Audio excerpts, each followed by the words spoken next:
ပိုက်ဆံတွေအကုန်သုံးပြပြီးတော့မှလေပတ်ခဲ့လို့အိမ်ပြန်ဖို့လေရင်လက်မှတ်ဝယ်ဖို့ပတ်စံမရှိတော့ပါဘူးဒီဟာနဲ့ပတ်သက်ပြီးတင်ဆက်ပေးမှာဖြစ်ပါတယ်ပြီးခဲ့တဲ့မေလ16ရက်နေ့မနက်အစောပိုင်းတနာရီ35မိနစ်ဝန်းကျင်လောက်မှာကွာလာလမ်ပူလီစိတ်မှာရုံရင်းဆန်ခတ်ဖြစ်ရတစ်ခုဖြစ်ပွားခဲ့ပါတယ်အားလုံးပဲတရုတ်အမျိုးသမီးကဘာလက်ခရီးတဲ့တယောက်ဟာပြီးခဲ့တဲ့ဧပြီလ30ရက်နေ့ကတည်းကမလေးရှားကိုလာရောက်လေပတ်ခဲ့တာပါသူကလေပတ်ရတာကိုအရန်ပျော်နေပုံရပြီးတော့မှတရုတ်ပြည်ပြန်ဖို့လေရင်လက်မှတ်မဝယ်ရသေးတာကိုတောင်မှမိသွားခဲ့ပါတယ်အဲ့ဒါကြောင့်မို့လို့သူ့မှာလေရင်လက်မှတ်ဝယ်ဖို့ပတ်စံမလုံလောက်တော့ပါဘူးဒီလိုဆိုရင်တော့ပြဿနာတက်ပြီပေါ့ဒါဆိုသူအိမ်ပြန်ဖို့ရှေ့ဆက်ဘာလုပ်မလဲအဲ့ဒီနောက်သူဟာလေရင်လက်မှတ်မရှိပဲလေစိတ်ကိုသွားဖို့ဆုံးဖြတ်ခဲ့ပါတယ်သူက check in counter ကိုလည်းမဖြတ်တန်းဘူးအိတ်တွေလည်းအပ်မထားပဲနဲ့အလိုအလျောက် passport စစ်ဆေးတဲ့ gate တကားစီကိုတန်းပြီးတော့မှရှောက်သွားခဲ့ပါတယ်သူကအဲ့ဒီ gate ကိုဘယ်လိုနီးနဲ့မဆိုဖြတ်ကျော်ဖို့ကြိုးစားခဲ့ပါတယ် passport ကိုဘယ်လိုပဲ scan ဖတ်သူ့မှာလေရင်ပေါ်တက်မဲ့လက်မှတ် boarding pass မရှိတာကိုတော့မမေ့ပါနဲ့ဒါကြောင့်တာဝန်ရှိသူတွေက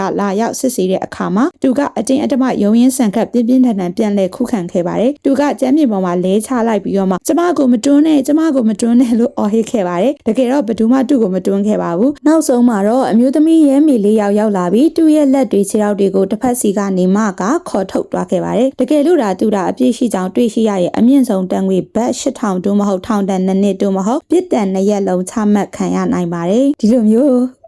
ပြောရမယ်ဆိုရင်တော့ကြုံတွေ့တော်တော်လေးကိုတော့ခက်ခဲရင်တစ်မျိုးလေးတော့အားကြောင့်မလို့ညီမလည်းအဲ့တတင်တွေ့ရနဲ့အားလုံးကိုမျှဝေခြင်းလို့ဘာသာပြန်ပြီးတော့မှတင်ဆက်ပေးလိုက်ပါရရှင်နောက်ဗီဒီယိုမှာပြန်တွေ့ကြမယ်နော်